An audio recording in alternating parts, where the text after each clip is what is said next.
ऋषि विश्वामित्र के बारे में ज्यादातर लोग जानते ही हैं। क्या आपको यह पता है कि असल में वह एक ऋषि नहीं बल्कि एक राजा हुआ करते थे। लेकिन सवाल यह है कि आखिर ऐसा क्या हुआ कि एक राजा अपना राजपाट छोड़कर एक साधु ऋषि बन गए। एक बार राजा विश्वामित्र अपनी सेना को लेकर जंगल की ओर निकले। रास्ते में ऋषि वशिष्ठ का आश्रम था। राजा विश्वामित्र ऋषि वशिष्ठ से मिलने के लिए अपनी सेना के साथ वहीं ठहर गए। ऋषि वशिष्ठ और उनके शिष्यों ने राजा और उनकी सेना की खूब आओ भगत की, साथ ही स्वादिष्ट भोजन खिलाया। यह सब देखकर राजा बहुत प्रसन्न हुए और पूछा, एक ऋषि होते हुए भी आपने हमारा इतना सत्कार कैसे किया। ऋषि वशिष्ठ ने उत्तर देते हुए कहा, मेरे पास एक नंदिनी नाम की गाय है जो स्वर्ग में रहने वाली कामधेनु गाय की पुत्री है। मुझे यह गाय स्वयं इंद्रदेव ने भेंट की है। यह चमत्कारी गाय एक साथ लाखों लोगों के भोजन का प्रबंध करके दे सकती है। नंदिनी गाय के चमत्कारों को सुनकर राजा के मन में लोभ उत्पन्न हो गया, जिसके फलस्वरूप राजा ने अपनी सेना सहित ऋषि वशिष्ठ और उसके शिष्यों पर आक्रमण कर दिया।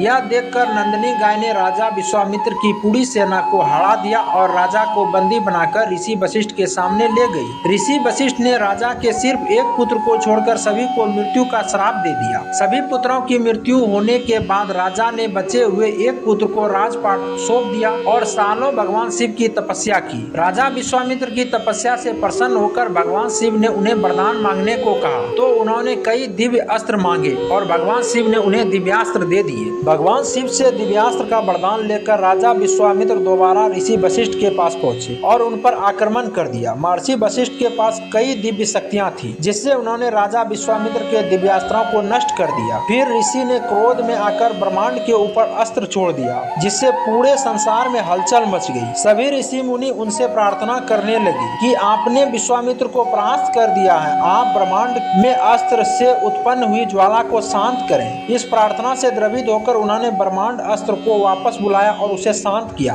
राजा को यह एहसास हुआ कि उसके पास दिव्यास्त्र होने के बावजूद वह ऋषि वशिष्ठ को नहीं जीत सकते। साथ ही यह भी पता चला कि चाहे वो कितनी भी शक्ति हासिल कर ले, लेकिन ऋषि वशिष्ठ से नहीं जीत सकते। राजा वापस जंगल की ओर चले और तपस्या करने लगे। उनकी तपस्या से इंद्रदेव प्रसन्न हुए और प्रकट होकर राजा विश्वामित्र को ब्रह्मत्व वरदान किया। राजा विश्वामित्र ब्रह्म ऋषि बन गए, लेकिन इसके बावजूद भी राजा विश्वामित्र के मन में महर्षि बनने की इच्छा थी, जिसके लिए उन्होंने फिर से तपस्या शुरू की और काम क्रोध पर विजय पाकर महर्षि का पद प्राप्त किया।